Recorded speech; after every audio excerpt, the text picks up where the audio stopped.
continuously pulling in money, and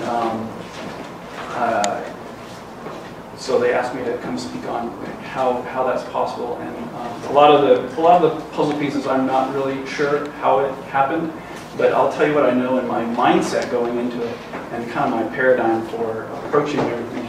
And I really do think it's kind of a universal type approach that if you think of it this way, and of course there's a million different ways to do it, and but this is my approach, and it's probably going to be vague, and some of my points will probably be annoying.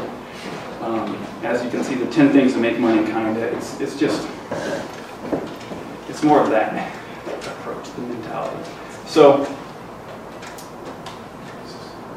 I know all of you have come here to see, like, what is the money we're talking about, and I just wanted to put this up first. This is my last 3 months worth of just book sales, and this is passive income, and I'm saying things, so this is thing number one to make money, and it's in my mind the whole passive income streams is critical, and that's what I want to achieve more than anything. And for instance, Remind 1 came out in 2010, 2011, and it's been continuously pulling in about the same amount of money from my distributor every month. And sometimes, as you can see, like the last month, February, the Remind sales was 318 versus 1,400 the month before, and it's because the distributor charges me a lot of things at the beginning of the year, like putting it in their catalog and stuff, and so things fluctuate. But there's Comixology sales, that's a quarterly payment. That's just digital downloads. Remind sales is through my distributor. None of this is me shipping out books, or none of this is going to conventions. No physical work on my part anymore, and this is the money that's coming in. That's the passive income that I'm after, and I think that's the most valuable.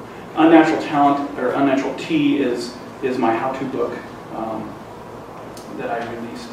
And there's the book sales on Amazon, and then there's also the Kindle sales. And so that's, again, just passive income. And the more I do things like this, the more I just, update my comics, the momentum just keeps going with us, as long as I'm just present.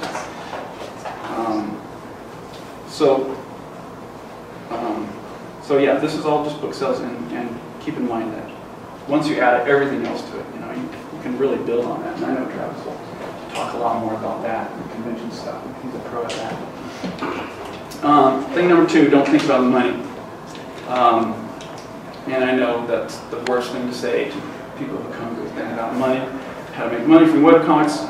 But I love this quote from Seth Godin that says, "The only people who should plan to make money from writing a book are the people who have made money on their last book. Everyone else should be in it for passion, trust, referrals, speaking, consulting, change-making, tenure, connections, or joy." Seth Godin is a marketing guru. I don't know if you've ever heard of him. He has amazing thoughts on this stuff. And the reason I say this is just because from what I've experienced, the people that go into it saying, I want to make money and so I'm going to do comics, it's usually because they want, the end goal is not comics. They're trying to sell movie rights. They're trying to, they see something that just blew up overnight and they want that. And so I think that kind of mentality, you're always just going to be chasing the money, and it's going to be just a really hard job. You can make money, but it's just going to be a hard job, and you're not going to enjoy it. And so I don't ever encourage that approach. I think on the opposite end, the people who do it because they love it, they're passionate about it, they want to make a statement, they have a view and opinion that they just want to do, and they just love the art, and they're passionate about. Those are the people who have the chance of really unexpectedly making a huge impact and a lot of money. At least the people that I follow that I really admire, that's usually the case. So, thing number 3, build your name. You're not focusing on a one-hit wonder. You're not focusing on one thing that's going to blow up and you can retire higher. Again, it's the paradigm thing. I believe that, going in this, my paradigm of making comics was, this is going to be my career. I'm going to invest my life into this. I'm going to have an archive of books, and after so many of them, it'll start just paying me the passive income to sustain all my bills. One book is a hobby. 10 books are a career. One book will, you might get recognized, but it's not. I don't think it's going to ever sustain you for the rest of your life. I mean, you could argue that Watchmen is that kind of a book that sustains the creators for the rest of their lives, but they did comics for years and years and years before that, and they had a passion first. Don't expect to make the next Flappy Bird. I don't know if you've heard of Flappy Bird, but it's this weird iPhone app that just blew up, and I heard one day that the creator makes $50,000 a day in advertising, and my roommate told me that, and I downloaded that day, and I was like, I bet he's miserable. And my roommate was like, why would he's making so much money? And I'm just like, yeah, but it's so unexpected, and it's probably a huge headache, and all these emails and people want everything from him. And sure enough, the next day he announced, I can't take it, and he pulled the app out of the store. And since then, it's just like everybody's making knockoff apps of this because they're already getting money from this knockoff app of his app. So anyway, I don't think that's the mentality you should do. Don't look at like the Flappy Bird type people and say, I want that kind of success, because that's just a lottery, someone who won the lottery ticket. But you can guarantee your success by doing other things. So where do you start? Get a day job. This is, again, the kind of answer you don't want to hear, but just hear me out on it. I think this is, and I more want to say this because I know you're probably all in that situation. You have a day job, and you're like, if I could only get out of this, then I could this. And if you compare webcomics to small businesses, I just got this offline. I've heard many people talk about this, but like 99% of small businesses and startups fail in the first 1 or 5 years, I guess. All earnings usually get put back into the business for the first few years. Returns might not be there for 3 to 5 years, and there's no guarantee. So this is just for small businesses and startups. I think this applies completely to webcomics. But the thing about webcomics is you don't even have a product yet. And a lot of people have 6 pages online, and they're like, okay, how do I make money? How am I going to make a living from this? And they're years away from even having a product to be able to be considered a small business. In my mind, I mean, there's a lot of other ways you can, of course, get money without having a product. But as far as replacing your income, it's another story. So the benefits to just giving a job is it'll give you peace of mind so that you're not worried about the next paycheck. Whenever I need to find money for my rent, I am not being creative. I am trying to find a job. And it's hard for me to have that creative mentality. So it gives me peace of mind. I can be creative. It gives you the startup capital you need to be able to have that 3 to 5 years of startup capital, paying your bills while you're building your content, while you're building your books, while you're building your name, your brand. This all takes a lot of time. And again, even if you had a small business and everything was in place, it would take 3 to 5 years before you could actually start seeing probably a profit. And so, think of the same thing with webcomics. Also, it's on-the-job training. If you get into a career in the arts or writing or whatever it is you're doing, there's a lot of careers in film and the industry here. You get a lot of training, and you can make all the mistakes on other people's dime, and you're not saving up a fortune to spend on a test that you've never had experience trying before. So I like to say, learn to be wise with money before you make too much, because the bigger, it's better to crash with $100 than with 100,000. And again, the lottery ticket winner, they don't know how to spend money. They don't know how to manage their money. So it's usually why there's all these horror stories about lottery winners. Thing 5. Don't do market research, don't listen to focus groups, don't follow the leader, don't imitate big companies, and don't copy the outliers either. And I say this because it seems like these are the things that everyone focuses on is, you know, what is the trending subject that everybody's excited about now that I can sell a lot of tickets to? What does the market research say? You know, what is the focus, what does this group of kids want right now? You know, and these are what all the big companies do. These are what all the big studios do. The problem is, as soon as you focus on those things, you are, from the start, you are focusing on something that you're most likely not interested in. And again, if you're going to have this be your lifelong passion to do this work, 10 years of work to build this name and brand, you've got to really love what you're doing and what you stand for. Otherwise, you're not going to have the energy and the desire to follow through and push through the hard times, because there's going to be plenty of hard times. And whether you're making a lot of money or not at it, there's going to be a lot of hard times. And you want to be passionate about what you're trying to point out. So as soon as you start following what everyone's doing or the focus groups, you're in this evolving world that changes from day to day, month to month. And as soon as you start getting ground on a new project, the focus groups are saying something different. And so you're always going to be chasing this weird circle. Thing 6, the secret of a successful webcomic. In my opinion, it's the same as the secret of being successful at freelance. Have good work, be easy to get along with, and deliver your work on time. Now these are I've heard this in the freelance world, and just getting a job artistically. All you need is 2 of these things is the trick. I have a little video from Neil Gaiman's speech, which I'll play if I can find it.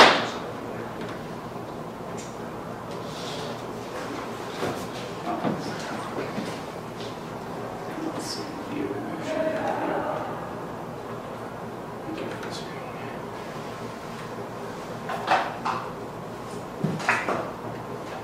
You get work however you get work, but people keep working in a freelance world. And more of today's world is freelance. Because the work is good, and because they're easy to get along with, and because they deliver the work on time. And you don't even need all 3. 2 out of 3 is fine.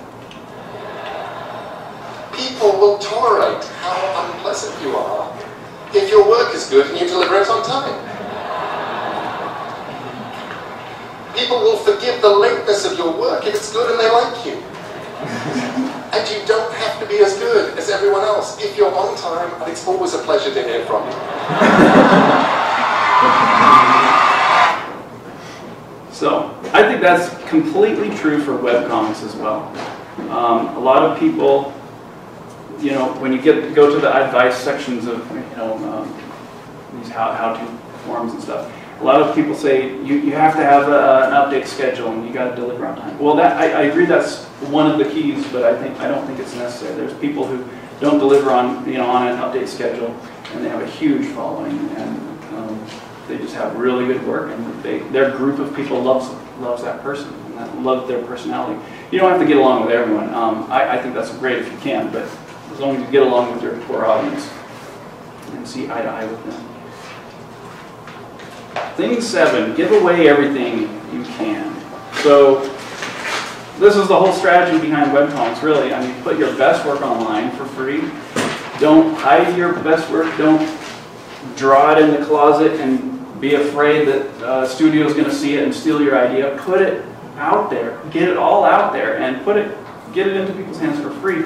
The only way you're going to sell, I believe, is, especially as a startup, is by just getting it into anyone's hands who will take it. And if you can print up freebies for conventions, again, this is where the startup capital comes in. This is where the day job money helps, unless you have a giant investor on your back behind you. You know, as much as you can give away, people will your hardcore fans and collectors will buy the collected edition later. And that's been my whole mentality with my books. I don't even worry about doing comics, floppy comics, because I'm like, if you want the cheapest product, go online. You can get it absolutely free. But the only version I sell is the hardbound, really expensive, nice version, and it's worked very well for me. Everyone likes to try before they buy, especially now with the internet.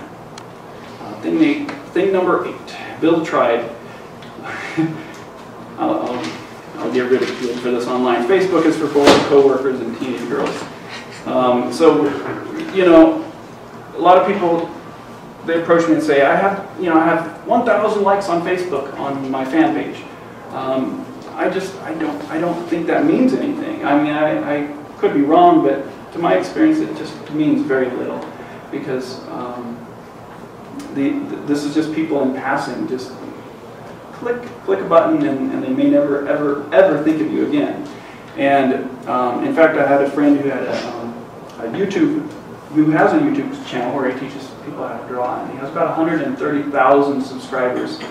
And he got advice from me to how to do a Kickstarter campaign, and we were both convinced, like, you have 130,000 subscribers on YouTube, you're going to get 1% of that. It's going to be 1,300 books, 13,000 books, right?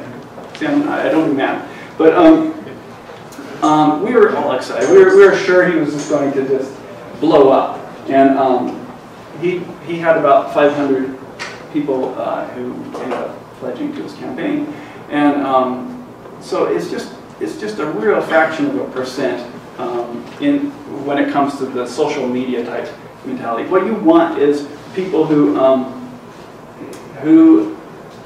you've built trust with, you've collected something from them, like an email address or an address, and they're sitting there waiting for you to launch a new product. And all these guys here have that kind of a following. They have people waiting for them to launch a new product, and so it makes it easy to rise to the top on Kickstarter when you launch your next Kickstarter campaign, because if you have 500 people who really trust you, and you don't have to convince them to buy from you anymore. They're just waiting for you to launch something. And the 500 people go to Kickstarter and back you. You're instantly going to be on the front pages, because it's going to look like, wow, what's this guy doing? That's so impressive. Why does everyone like it? It's not that big of a thing. It's just he has a core group of people who already has that. He already has that relationship and that trust with. So I think. And I've heard this in multiple fields too, like your email list is probably your biggest asset.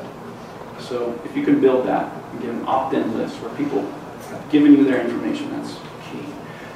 Thing number 9, oh yeah, try these two. There's conventions. I make probably on average $1,000. I bet Travis makes way more than that, but at conventions I make on average about 1,000. I've sold ad space on my site through either Google, or if you get a lot of traffic, you can sell it through other companies that actually pay you, and they find the advertisers for you. But you have to have a lot of numbers, like 100,000 views, and I don't know what the numbers are. But that seems to be lucrative for people who have a lot of traffic. Affiliate commissions, like Amazon, you say, buy this book on Amazon, you'll end up getting a little percentage of all the sales. So every month I get a little card saying, you have $40 worth of money that you can spend in Amazon because of your affiliate commissions. Kickstarter obviously is brilliant, it's amazing. There's a lot of haters, I think, but it's just because they're frustrated that they can't get the money out of it. And I think it's brilliant, again, if you have your core audience, your followers who trust you, and you build that trust in advance.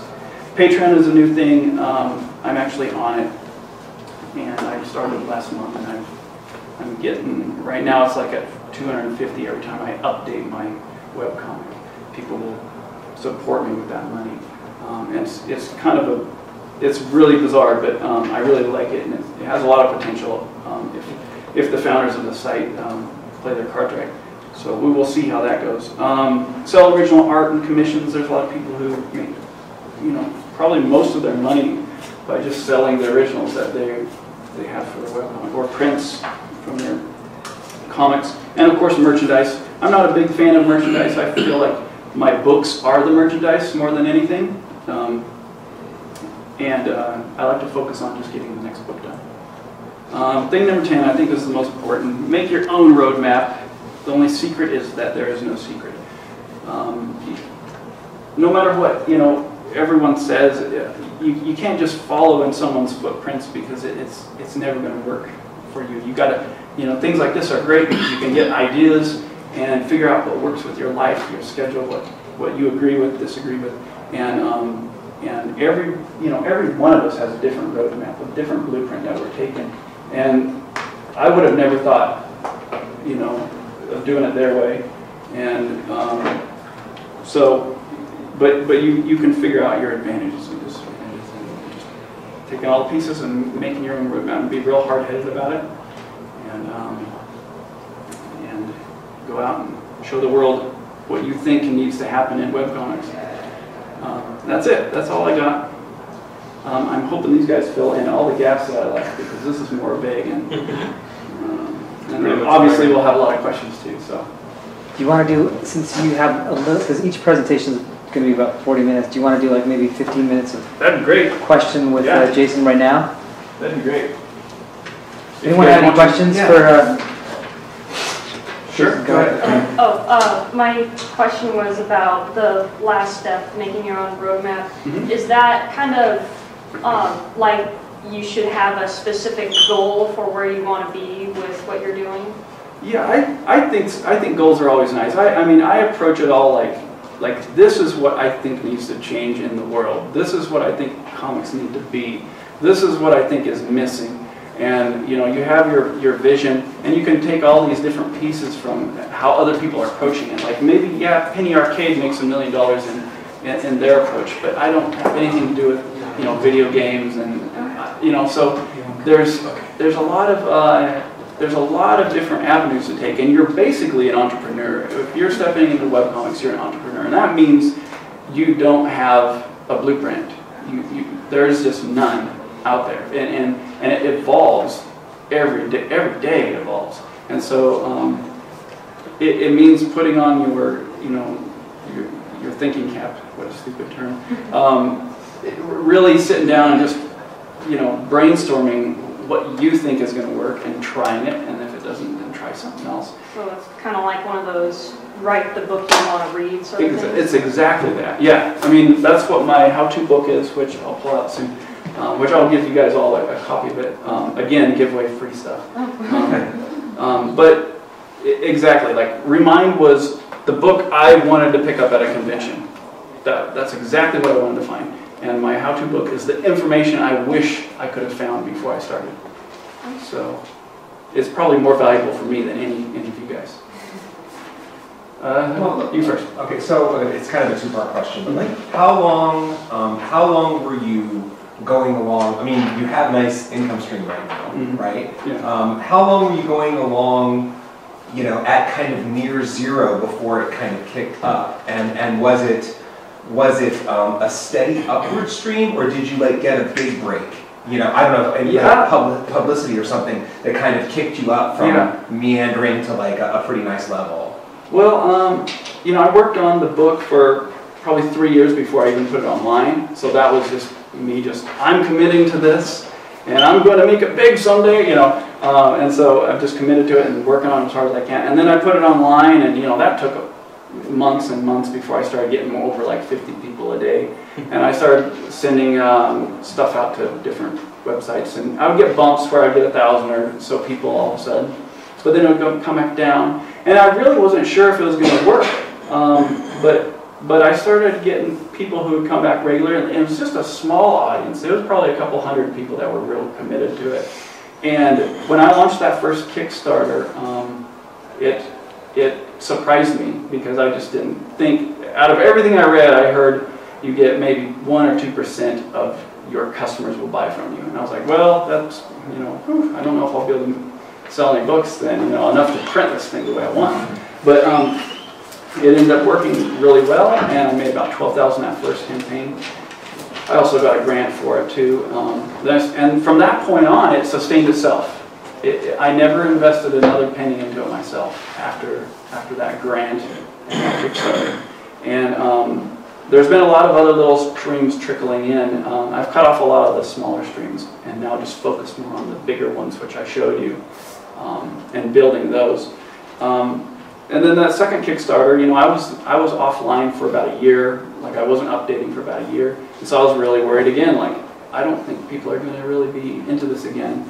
But I launched it, and my core fans, which was probably about 400 people, pledged right away, and it just, and it put it in the spotlight again. And so, you know, I'm continuing to reinvest all that money I make back into the company. I guess I would say I've been doing it for 3 years, and it's still all being reinvested. But I actually have a good cash flow. It's just, I'm really pushing it out back into the system. And but it was 6, right? 3 to create and 3 once you felt comfortable with it, right? I'm sorry, what? Was it 6 total, or 6 years? Yeah, because you just said 3. Was it 3 to kind of feel good about the product? Well, I mean, once I put it online and actually started saying, okay, I'm going to try this webcomic thing where I can make money, try to make money and get an audience and sell books. It was probably about 3 years for that. Okay. But, you know, I mean, honestly, I worked on this as an animated version for 7 years before that, trying to figure out how to sell it as a TV pitch. So, you know, you could go on forever, you know, just working on stuff. So, cool. Anyone? Which one first? You. On the end. In the middle. How do you balance your client work with your original content, just like juggling the time? Well, I work at DreamWorks still, and as of the last year, I've cut off all my freelance, because as soon as I get a freelance job now, as soon as I get it, I'm regretting it, because I'm like, oh, I could make a little bit of money right now to pay bills, or I could focus on getting that next product done that will continue paying my bills forever, you know, for as long as I keep promoting it. It's a fine balance. That's a very fine balance. You gotta, only you can decide when you're going to start cutting these ties. But like this year, I decided no more freelance for me, because if I can focus my free time onto my business, it pays itself back over and over again for a lot longer. As you can see, you know, one of those paychecks is a freelance job, you know, but I got that money without doing anything, and it's been like that for years now. So. But to find time to do your own original content, especially like nights and weekends, right? Yeah, nights and weekends. I mean, every time I can take a break, and you know, I bring sketchbooks with me, and I sketch in books, and I'm thinking about it all the time, you know. So it doesn't matter if I'm where I'm at.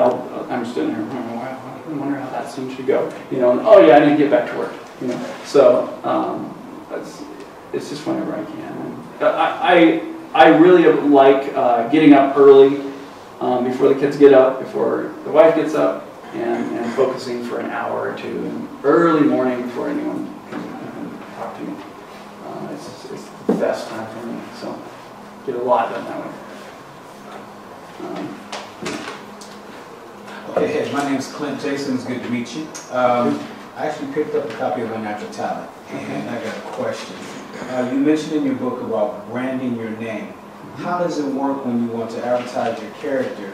Should you brand you? Do you brand your mind? Do you brand Unnatural Talent? How does that flow work for you? Well, I think as an individual, as an artist, going out there online, I think your name is the most important thing, because you want to build trust. You want your fans to trust you and to come back to you as a person. And because again, if it's just about your one comic, you can build all this momentum to your comic and never put your name on it, and then as soon as that comic's gone, you can't transfer that trust to your next property, you know? So yeah, you're always going to be advertising your comics and stuff, but your name is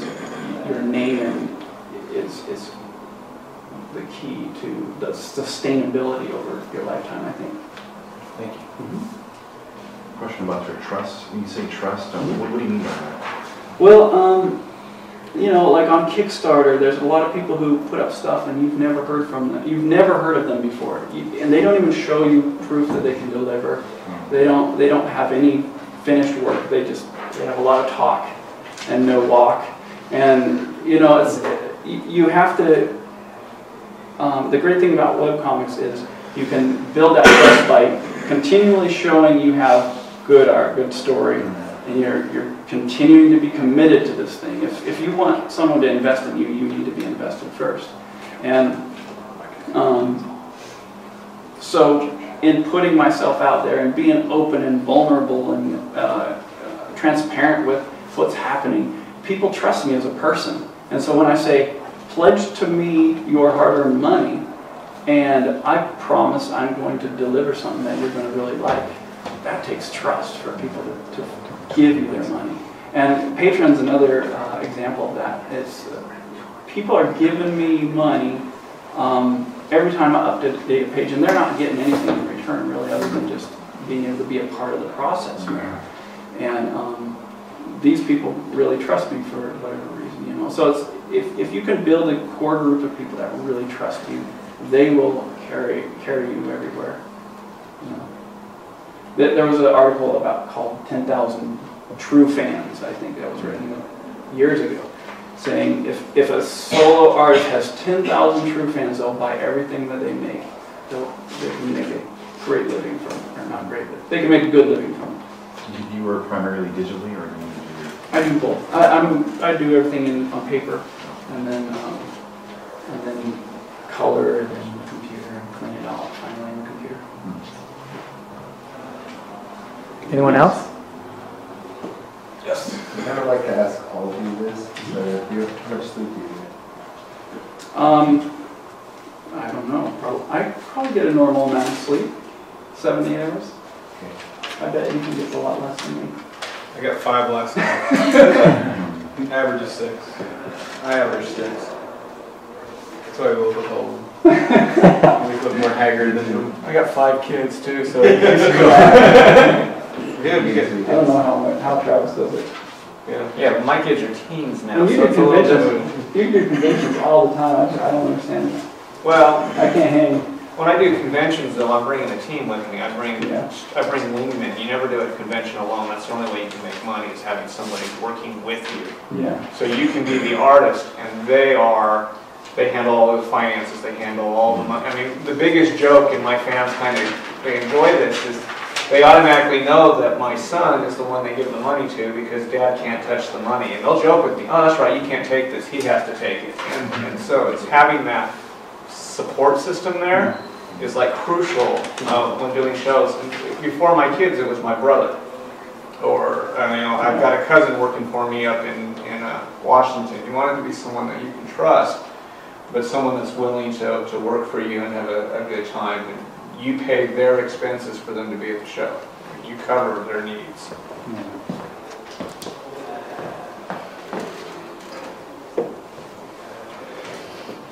Anyone else have any questions? Or? I have a question. Actually, 2 questions. First one is, what are you guys' views on Taptastic? I think that's how you say the website that just came out about, putting webcomics to that site, like the YouTube comics provider. And also the other question was, where do you see the future of webcomics going?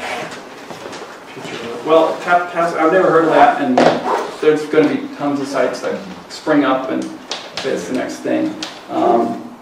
And that's just it. You're going to have to decide if you want to even waste your time with it, or if it's going to be valuable at all. When I first started, I just did everything. I tried everything, like every site that said they were good for me, I tried it.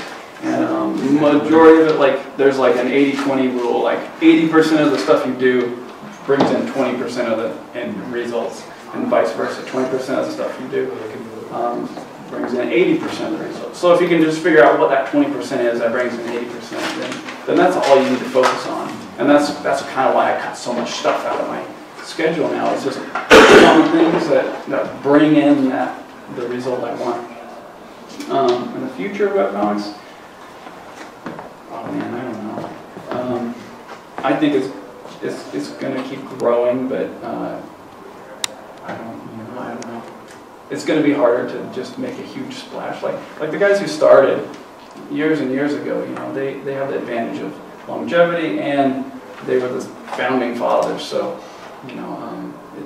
it's easy to look at their strategies and go, wow, this is amazing, everyone can do the same, but they have a big advantage over that. If you've been doing it for 10 years, I guarantee you'll have some footing too, So, yeah. Sorry, one more technical question. Sure. I haven't seen your webcomic, so I apologize. Okay. But when you go online, is it like, here's page 1, here's page 2, and you just like hit the space bar and do it? Is that pretty much it? Pretty much. There's a real standard kind of webcomic type a navigation system out there. That's how Remind was. It was all this real standard stuff. For my new one that I just started a month ago, it's a little different. It still has a navigation, but it's like long scrolling pages. And just because I feel like I want to give people a bigger chunk to look at on an update. And what is the name of that standard system? There's like a templates. programming language, or Easel is There's one. Comic Easel. I mean, there's WordPress. If you do it on WordPress, there's Comic Easel. Okay. And but you have to change it over to Easel to make it work. And It's a plugin, right? It's a plugin. There's a couple of bugs too, so make sure you have your security settings set up right away.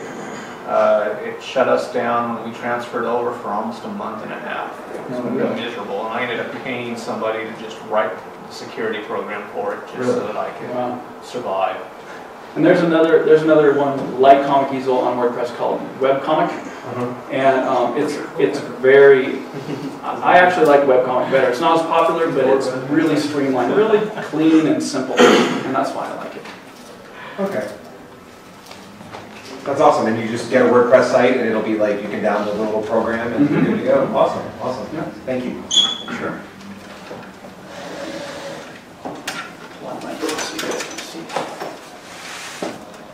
Any other questions while we're changing? I have a question actually. I don't know, like as far as the ethics or when you're just trying to control like fans, but obviously if there's like a myriad of like webcomic people who want to make a name for themselves. Yeah. And would you find it to be okay to, as an illustrator, like illustrate a book that you have obviously no rights to? You won't sell anything, but you're just kind of putting, as a fan art, you're illustrating a story that already does exist, just to kind of pull people in, like, oh, who is this person? Because I love the story, and then therefore maybe you have like a sub-page where you have your own content that you can sell. And again, it's about building your name. So if you don't really agree with the morals or whatever it is that you're doing the artwork for, or you're just doing it sloppy just to do it, to try to build that following before you start your real thing, I think that's the wrong approach. Again, if you're doing your best work and it's blowing people's minds and your name's on it, that's great. I mean, you're building your name so that when the next project starts, you can take that audience to your next project as well. Bad example, but yeah, those 50 Shades of Grey books, that was just like a Twilight fan fiction. And she started. I'm gonna write that down and tell my fiance that. She started getting millions of downloads, and so a publisher bought the rights from her. She just changed the names to whoever the characters are now, and now it's sells Harry Potter, I guess. I don't know. So, there's nothing wrong with fan fiction and stuff, as long as you're respectful of. Think of the original content creators and owners, and you're not trying to steal their thunder.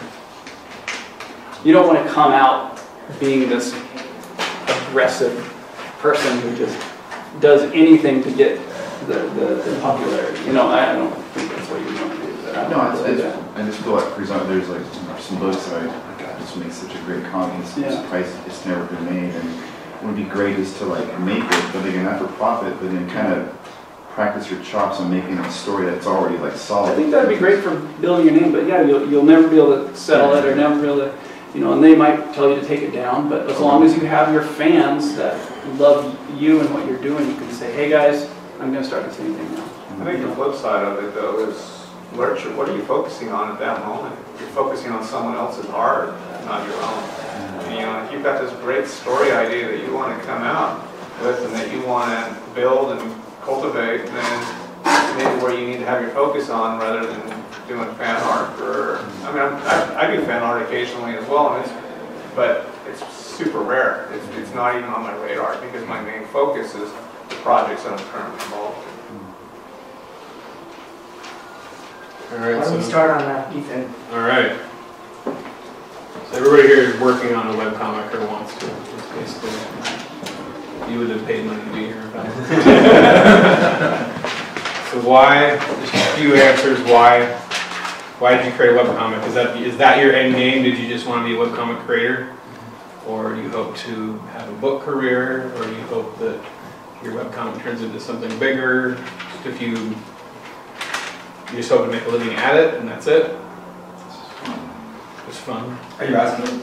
Yeah, I'm just asking a few people to answer like what's your end game? I've written one comic, an individual comic, and okay. The same creative team has a next like story, new characters, and everything that we want to do in webcomic format because it's cool, right? And just basically give it away and then see what happens afterwards. So yeah, I mean it's information. Like we're not even doing anything yet. You know? Okay. For me, it's more like I've always loved comics and everything, so I just really would love to put my own comics out there.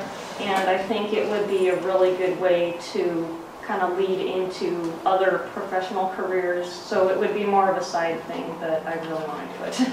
This is like a way to get yourself out there.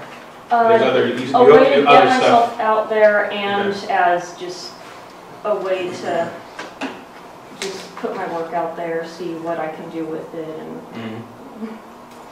Good goal. I'm like, you know, I've been reading comics since I was a kid, and drawing and writing, you know, scratch sheet paper. I found the webcomic as a vehicle to get your stuff to the masses without necessarily having the gatekeeper telling you you can't do this and you shouldn't draw that way. So, like a lot of creative types, I have a whole bucket full of intellectual properties. And so I came to the realization nothing is stopping me from putting it out there except me. And so putting in the time, having the passion, dedication, all the good things you gotta have, I see webcomics as a vehicle. Ultimately, I have a multi-platform mentality. I believe it can be a webcomic, it can be a hardbound, it can be animated, it can be live stage. I've had some things that went from black and white strip to a short stage play. So I see how things can become greater, one building on the other, in some case simultaneously. So I'm here to learn more about, you know, taking the webcomic, building a base, and then actually applying it to other arenas. Alright, yeah, it sounds like, I mean, I think a lot of people go to webcomics. Webcomics are like the indie comic of the day. Like when I was in high school, indie comics kind of had this like heyday. And probably a lot of you guys are around the same age as me. What you look like, probably around my age. I'm 33. But the days of John Homicide Maniac, SLG, and all that stuff, and people would actually seek out indie comics in the comic book shops. And by the time I finally got published by SLG and got my comic published by them and was in comic shops, I realized people had stopped going into comic shops and looking for indie comics, looking for new material to read. And people that read indie comics didn't go to comic shops anymore. It's like all superheroes. And I had put out 2 volumes of a book called Tremble Fuzz. By the way, I'm Nicolle. I created X-Cop. And so that was what led me to webcomics. I was actually, I'm kind of good. My slides are kind of roughly, and this is like super planned out, but yeah. So this is everything everything I published drawn on my published work before X-Cop. There's over 500 pages between that and comics I didn't publish, of actual just illustrated comic book pages. There's about 500 pages of comics that I had drawn before X-Cop that pretty much no one ever going to read except for chumps, like, I don't know, like 1,000 people read Chumble Spuzz maybe. But, which one was your first one? It's not obvious. The Drug Monster. My first published work when I was 10. It was about these robotic drug monsters that would inject children with marijuana vials. They look like robotic foot soldiers, and they sneak up and it was for the DARE program, published in my local DARE program. And they were just a knockoff of the Ninja Turtles. But, I mean, it's like this was my first graphic novel, and I spent like two years on that one. Anyway, but I think that if you want to be a creator, number one, you have to be the kind of person that just creates. No one can stop you. That's just what you do, and that's just who you are, and you can't help it. You know, it's just you can't start off being, I haven't ever created anything, but I really want, financial success, so maybe I'll become a creator. I had hit a point where I was like, I actually hit a point where I thought I wasn't ever going to draw anymore, and then I realized I can't not draw. It's what I do. It's who I am. I just love doing it. Maybe I'll never make a living out of it. Success can't be an issue, but I'm going to do my best at it because it's who I am, and I believe it's all of our duty to be the best version of ourselves we can. And so I just started going for it based on that, rather than based on if I was or not successful according to how much money I made or whatever. So I started cranking workout. That was around Weevil was when I started cranking workout. And I Chumble Spud's books. A couple of these books weren't written by me. I just wanted to get better at drawing and storytelling, so I just drew books written by other people because I was so hung up on trying to write my own script. So maybe that's another possibility. I think one great function of your webcomic is just practice, just getting better. And it helps because you get a critique every time you put in a page up. So one question, I always feel like I'm cheating when I do these things because I feel like I really can't tell you like the path to my path because like you can't really do what I did again, and I didn't mean to do it. But I think the main question you need to ask yourself is, if you want people to read your comic, is why should I read your comic? Like what's the thing that I wasn't even really, like here's honestly Axe Cop. This is the honest story of like what happened with Axe Cop. I had been planning my next big comic that I thought was like the greatest movie title ever, and I couldn't wait to write it and draw it. I had been spending like about 6 months writing it and doing character art called Bearmageddon. And I set a goal, I'm like, all right, I've been working on this for like 6 months just preparing to draw the graphic novel. So it was around Christmas time, like January 1st is going to be the day I start drawing. Well, over that Christmas, I'm visiting my family, and that's when my little brother says, will you play Axe Cop with me? And I was actually so worn out on drawing, I was not going to draw during that visit. But I just thought the image in my head was so funny, what he said. I just started drawing these Axe Cop comics while I was there, and I drew them real sloppy, and he was goofing off, and I was thinking, just hang these up. And when I got home from that visit, my friend who was helping me put together the Bearmageddon website, I said, why don't we just put together an Axe Cop website? Because my friends and family thought they were hilarious, but they figured because they know my brother, that's why they like him so much. So that was like an inside joke.